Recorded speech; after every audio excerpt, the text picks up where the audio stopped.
Les États-Unis ont changé de président officiellement depuis le 20 janvier dernier.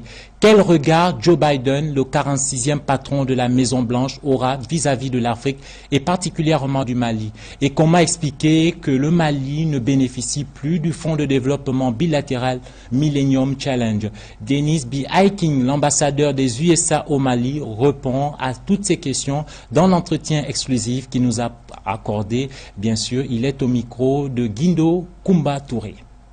Beaucoup se demandent si les relations entre Afrique et États-Unis vont s'améliorer sous l'administration du président Biden.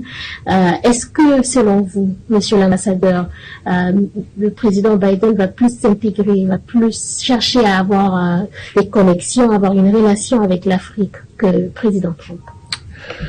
Je pense dans un sens, bien sûr, il y aura certains changements, mais les grandes lignes de notre engagement avec l'Afrique, au minimum avec Mali, sont, pendant les derniers 20 ans, plus ou moins les mêmes.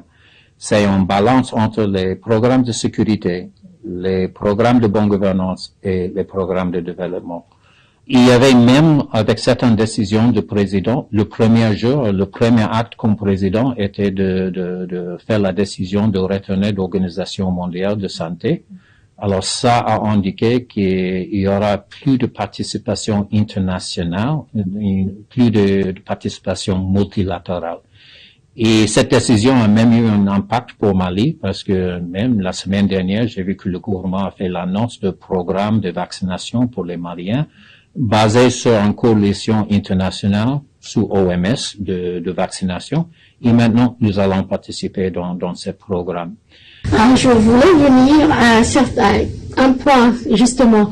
Sous l'administration du président Bush, il avait mis en place un challenge qui était le Millennium Challenge. Donc, sous l'administration Trump, j'ai eu l'information que sous l'administration Trump, le Millennium Challenge continue toujours, mais depuis 2012, ça s'est arrêté au Mali. Et est-ce que vous croyez qu'après la démocratie, la reprise de la démocratie malienne, d'un gouvernement malien démocrate, est-ce que vous croyez que le Millennium Challenge serait mis en place encore? Et d'abord, est-ce que vous pouvez expliquer à l'audience c'est quoi le Millennium Challenge?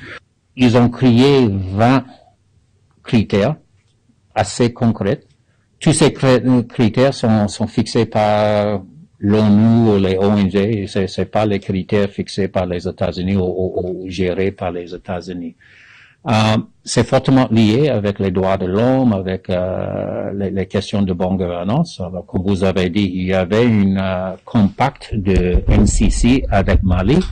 L'aéroport de Mali, c'est 90% de MCC. Sauf qu'il y avait un coup d'État, alors on a suspendu, on a coupé le programme. Alors c'est le gouvernement chinois qui a fait le dernier 10%.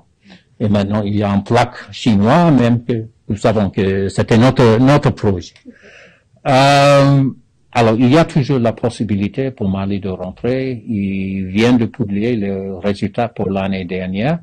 Et de 20 critères, Mali a gagné 9. Il faut avoir 10. Et c'est intéressant parce que l'année avant, c'était la même chose, 9. Sauf que cette année, Mali a avancé en 3 critères, mais régressé en 3 autres critères.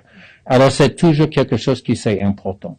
Mais je pense dans les grandes lignes, il y a des limitations de notre assistance. Il y a des limitations à cause du changement de gouvernement, mais aussi sur certaines questions de droits de l'homme.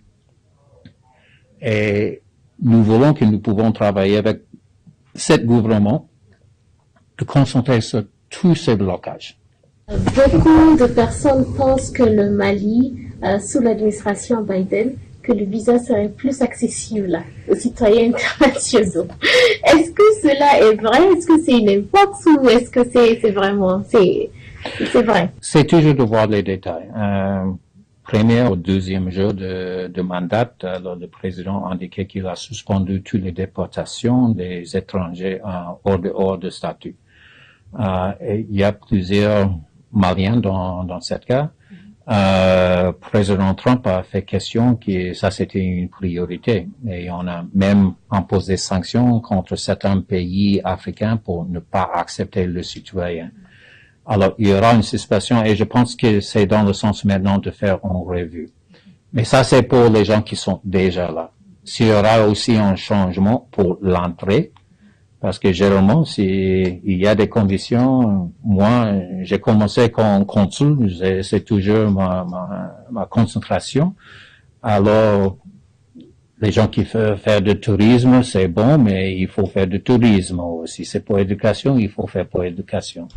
Alors, de voir comment on va changer, généralement, il y a cette sens que notre population doit être ouverte à toutes les tendances globales. Notre économie, c'est basé sur l'immigration. Même notre population augmente tout le temps, mais notre taux de naissance, c'est moins que 2. Alors, ça veut dire que la croissance américaine, c'est à cause de l'immigration. D'accord. Je vous remercie beaucoup, Monsieur l'ambassadeur, de nous avoir reçus ici.